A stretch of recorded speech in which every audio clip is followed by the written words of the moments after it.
Now, as the national capital continues to gasp for clean air, Arvind Kejriwal has now defended the situation in the national capital and he's put out a tweet. This is what the tweet says. Among 10 most polluted cities in Asia, 8 are from India, but Delhi is not in that list. So he's actually quoting a report to defend the kind of criticism that the Delhi government has seen as far as what are the steps that are being taken to get clean air for the national capital. My colleague Rupashri now joining us on the broadcast. Rupashri, good morning. Talk to us about this report which is being quoted by the Delhi Chief Minister. Well, this report actually has been published in a story by India Today, and that report actually states that there are 8 cities in India which are amongst the most polluted cities in the world, and the notable absence or the kind of conspicuous absence that we find is that of Delhi.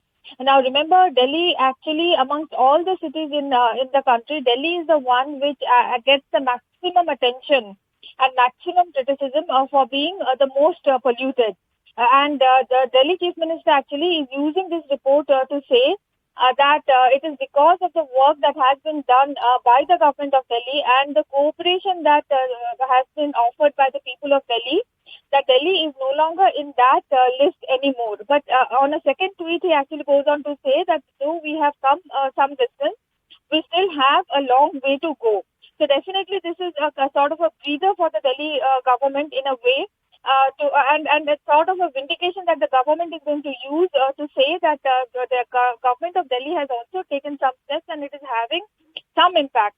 The other point I wanted to make, Ridhima, is that amongst all the governments that you see in our country, apart from the central government, the only other government that actually puts out a winter action plan for the capital is the government of Delhi, and that actually happens almost a month or 2 months before the winter season sets in. And it is actually true that the kind of pollution that Delhiites suffer, from the point of view of citizens, there may not be any dramatic or noticeable difference. But in terms of the steps that have been taken, also they may not yield dramatic results. So on that front, of course, the government has to do a lot more. And that is what the Chief Minister himself concedes on his second tweet. Okay. Rupashri, I'll just request you to stay on with us from the BJP. Tejinder Bagga also now joining us on the broadcast. Good to have you on the broadcast with us. Wishing you and your family also a very happy Diwali. How do you respond to what Arvind Kejriwal has just tweeted? He's quoting a report saying, if, out of the 10 most polluted cities in Asia, 8 are from India, but Delhi is not one of them. देखिए, मुझे लगता है कि अरविंद केजरीवाल जी बहुत अच्छे व्यक्ति हैं। आज उन्होंने ट्वीट किया है, जब भी कोई इस प्रकार से घटना होती है वो क्रेडिट लेने के लिए बहुत आगे आते हैं। मुझे लगता है उनको 5 कारण जरूर बताने चाहिए कि जिस कारण से ये उन्होंने पॉल्यूशन कम किया है। एक कारण तो मैंने कल अपनी आरटीआई जो ट्वीट की, मैंने उस आरटीआई में बताया था कि दिल्ली में जो किसान जो पराली जलाते थे, अरविंद केजरीवाल जी ने पिछले साल बहुत बड़ा दावा किया था कि उस पराली को ना जलाए, इसलिए हमने एक डीकंपोजर उनको दिया है। जो आरटीआई की रिपोर्ट में है कि 3 लाख रुपए का डीकंपोजर बांटा गया और उसके विज्ञापन के लिए 7.5 करोड़ रुपए खर्च किए गए। एक कारण। दूसरा कारण, उन्होंने यहाँ पे एक स्मोक टावर लगाया था, बंगला साहब से 100 मीटर के दूर पे है। मैं आपके जितने भी दिल्ली में रहने वाले व्यूअर्स हैं उन सबको जाके कहता हूँ कि वहां जाके देख ले, वो स्मोक टावर जब से बना है तब से बंद पड़ा हुआ है। तो मैंने 2-3 कारण बता दिए। पंजाब के अंदर पूरी पराली चल रही है। जब वो सीएम नहीं थे वो कहते थे पंजाब के कारण प्रदूषण आ रहा है, लेकिन पंजाब में पराली चल रही है।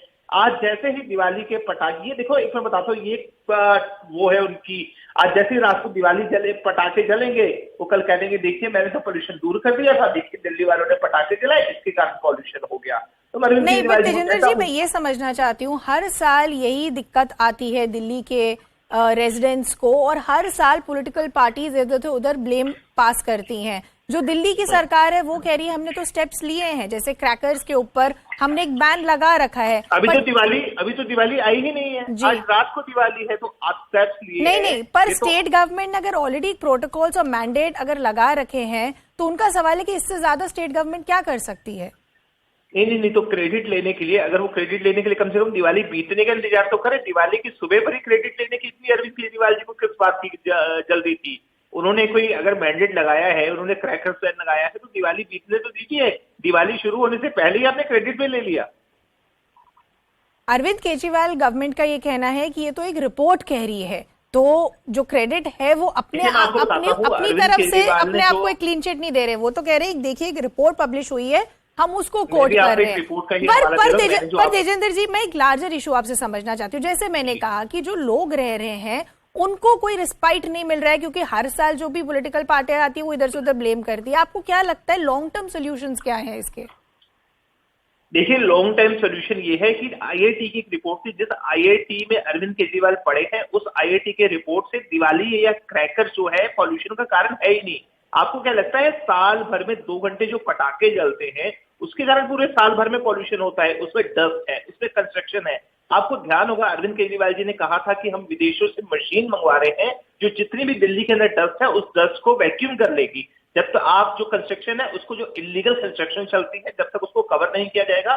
तो ये आईआईटी की रिपोर्ट है, मैं ये बीजेपी या तजिंदर बग्गा की तरफ से नहीं कह रहा। उस रिपोर्ट को आप देख लीजिए जो जो उसमें कारण है, क्योंकि देखिए वो एक पढ़े लिखे लोगों ने शोध के बाद बनाया है। जो 3-4 उसमें मुख्य कारण है पॉल्यूशन के, ना उसमें पहले 5 रीजन में ना क्रैकर्स है, ना वो गाड़ियां हैं जिसको ये ऑड इवन करके, ये चीजें तब शोशेबाजी की जाती है जब आप फेल हो जाते हो, आपके पास कोई सोल्यूशन नहीं होता है। पिछले साल इन्होंने बड़े ही धूमधाम से ये कहा था कि जो हमने पूसा इंस्टीट्यूट के साथ मिलकर डीकंपोजर बनाया है, अगर वो पंजाब की सरकार लागू कर दे तो पोल्यूशन होना बंद हो जाएगा। क्यों नहीं करती है पंजाब की सरकार? पंजाब की सरकार राजनीति कर रही है, हम उनको फ्री में डीकंपोजर देने को तैयार है। ये आपके टीवी चैनल ने बार बार अरविंद केजरीवाल जी के बयान दिखाए थे, लेकिन आज तो पंजाब में उनकी सरकार है, तो आज वो क्यों फेल साबित हुए? आज क्यों पंजाब में पराली जल रही है? मैं किसानों को दोष नहीं देता, लेकिन आज जो सरकार जो ये दावा करती थी कि हमारे पास डीकंपोजर है, वो क्यों नहीं किसानों को दिया गया? तो वो देना चाहिए और आईआईटी की रिपोर्ट के हिसाब से काम करना चाहिए। जी, Tejinder Bagga, we'll leave the conversation there. So the BJP hitting out at the Aam Aadmi Party saying, why don't you let the festival of Diwali actually pass before you try and take credit? Because on the ground, there is no real respite as far as Delhiites and its residents are concerned. We'll continue to track those developments, some ground reports that have been filed by my colleague Sharon.